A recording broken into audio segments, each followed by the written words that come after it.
సువిశాల ఆవరణలో అందంగా నిర్మింపజేసిన ఆలయం భక్తులను భక్తి పారవస్యానికి లోను చేస్తుంది.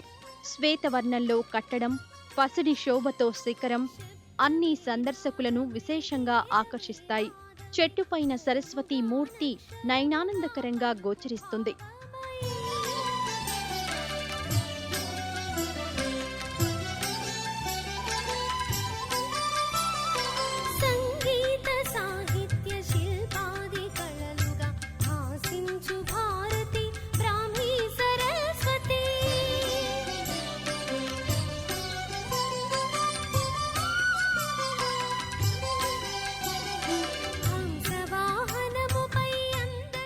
సరస్వతి ఆలయాలు చాలా అరుదుగా ఉంటాయి. సరస్వతి క్షేత్రం అంటే మన రాష్ట్రంలో బాసర ఒకటి.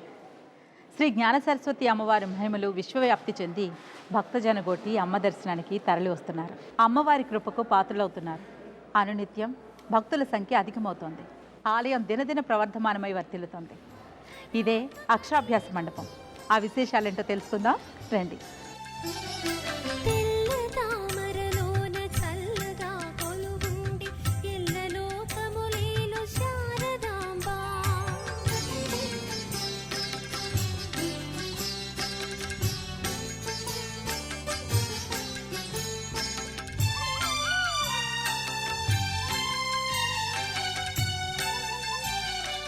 సరస్వతి నమస్తుభ్యం వరదే కామరూపిణి విద్యారంభం కరిష్యామి సిద్ధిర్భవతు మే సదా.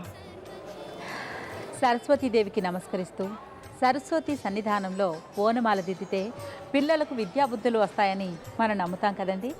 ఆ నమ్మకంతోటే భక్తులు చిన్నారులకు ఇక్కడ అక్షరాభ్యాసం చేయిస్తారు. సరస్వతి కటాక్షం ఉంటే చాలండి, జీవితంలో అన్నీ సమకూరుతాయి.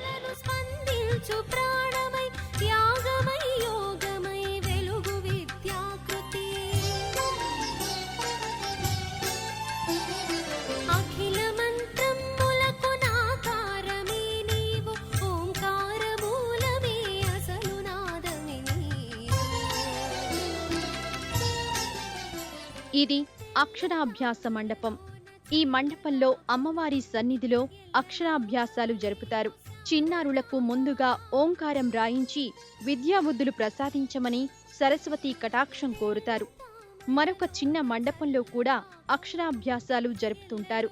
తమ పిల్లలకి ఇక్కడ అక్షరాభ్యాసాలు చేయించడానికి దేశం నలుమూలల నుండి భక్తులు విచ్చేస్తుంటారు. ఓం సరస్వత్యై నమః, ఓం మహాభద్రాయై నమః, ఓం మహామాయాయై నమః, ఓం వరప్రదాయై నమః, ఓం శ్రీప్రదాయై నమః, ఓం పద్మనిలయాయై నమః, ఓం పద్మాక్ష్యై నమః, ఓం పద్మవక్త్రాయై నమః, ఓం శివానుజాయై నమః, ఓం పుస్తకహస్తాయై నమః, ఓం జ్ఞానముద్రాయై నమః, ఓం రమాయై నమః, ఓం కామరూపాయై నమః, ఓం మహావిద్యాయై నమః, ఓం మహాపాతకనాశిన్యై. బాసర పురవాసిని త్వామహం ప్రార్థయే నిత్యం విద్యాదానం కరీం మమః.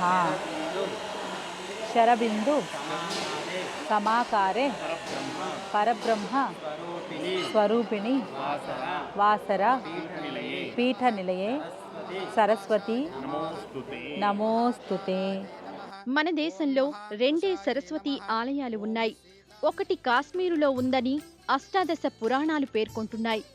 అయితే కాశ్మీరులో ఉన్న సరస్వతి మందిరం దర్శనానికి వీలు కాకుండా శిథిలమై ఉన్నదని చెప్తారు. అందువల్ల బాసర క్షేత్రం ఏకైక సరస్వతి క్షేత్రంగా ప్రసిద్ధి పొందింది. శృంగేరిలో శారదా పీఠం, ప్రస్తుతం ఇతర ప్రదేశాలలో ఉన్న సరస్వతి నిలయాలన్నీ సరస్వతి పీఠాలేనని గమనించాలి.